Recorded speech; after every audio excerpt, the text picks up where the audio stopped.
That becomes increasingly dangerous because of the second problem in our economy. This is a really simple one, and that is we are spending money we do not have. There's no entity in human history that's been able to survive spending money they do not have.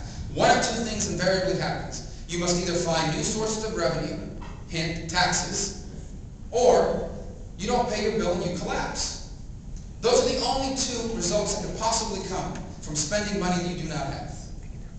And for the better part of 15 years, we have been spending money we do not have. Maybe even longer. We've been printing it and we've been borrowing it. And again, both parties are guilty of it at a different degree of speed.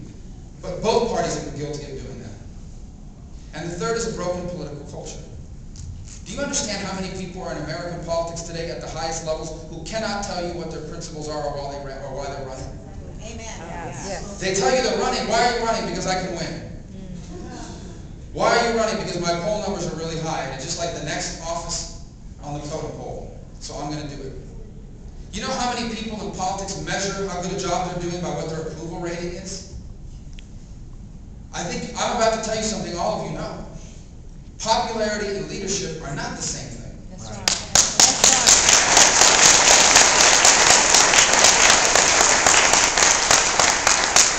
In fact, it is difficult for popularity and true leadership to coexist at the same time. The fact of the matter is that throughout human history, it is rare, I don't know of any, great leader that were universally popular in their time. I don't think Moses had high approval ratings. I don't, and the Bible proves it. I know Abraham Lincoln didn't have high approval ratings. I know Ronald Reagan, through much of his career, before he was elected president and much throughout his first term and even into his second, did not always enjoy high approval ratings. Great leaders are people that are willing to do what needs to be done and allow history to judge their work. Manipulators of public opinion are people that will stand for whatever the polls said they should stand for this quarter, this cycle, this week, this election. And the result is that increasingly, because politics is covered as a sport, because our media rewards people with high approval ratings or people who are able to maneuver the process as masters of the legislative process, increasingly, the political process has been overrun by manipulators of public opinion on both sides of the aisle. And the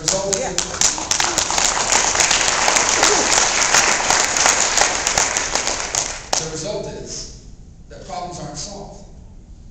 So what does that mean for you and I, for the movement that we're involved in? It's pretty simple. For all these problems I've outlined for you, all of these problems exist in the political realm. They all exist in the government realm. The good news for America is that that diminished future is not inevitable. Each of these problems have solutions. And even more encouraging is the fact that as bad as our government is, our people are as great as they've ever been. The American people have not diminished one bit. The drive of the American people to give their children opportunities they've never had. The drive of the American people to do things for their neighbors, not wait for government to come around and pick up your neighbor and take him to the doctor. You give him a ride yourself. Not wait around for some government program to sew a button on some guy's jacket. You sew it yourself. Hint.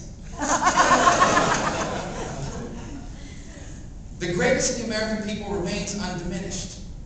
What they need now is leadership worthy of their greatness. That's what explains these Tea Party movements. Yes. Now, understand this, and I think many of you do, if not all of you. The American people are not political operatives.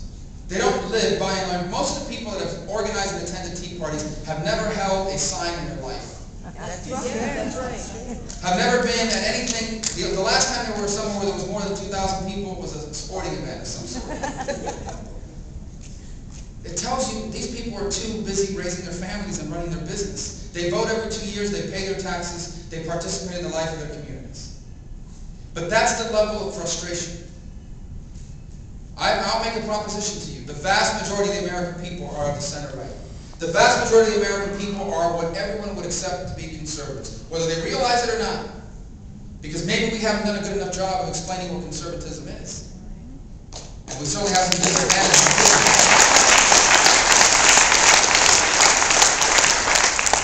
But they look to the folks they've elected, and they see no reflection of their principles. They hear talk of compromise. There's nothing wrong with compromise on ideas, but you can't compromise on principles. And even as a practical matter,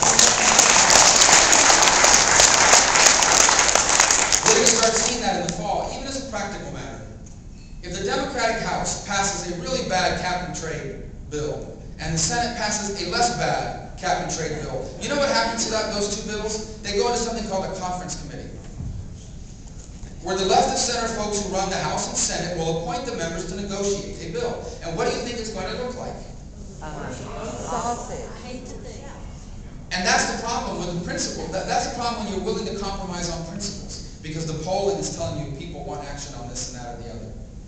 That's why it's so important to have principled leadership. And that, to me, above all else. Listen, I would much rather deal with a principled liberal than with a manipulator of public opinion. Because if I know where you stand, we can have an honest debate, which you can't have in American politics anymore. You know, today in American politics, if you disagree with me, it's a lot easier to just destroy me personally than it is to actually engage me in an intellectual debate on the ideas.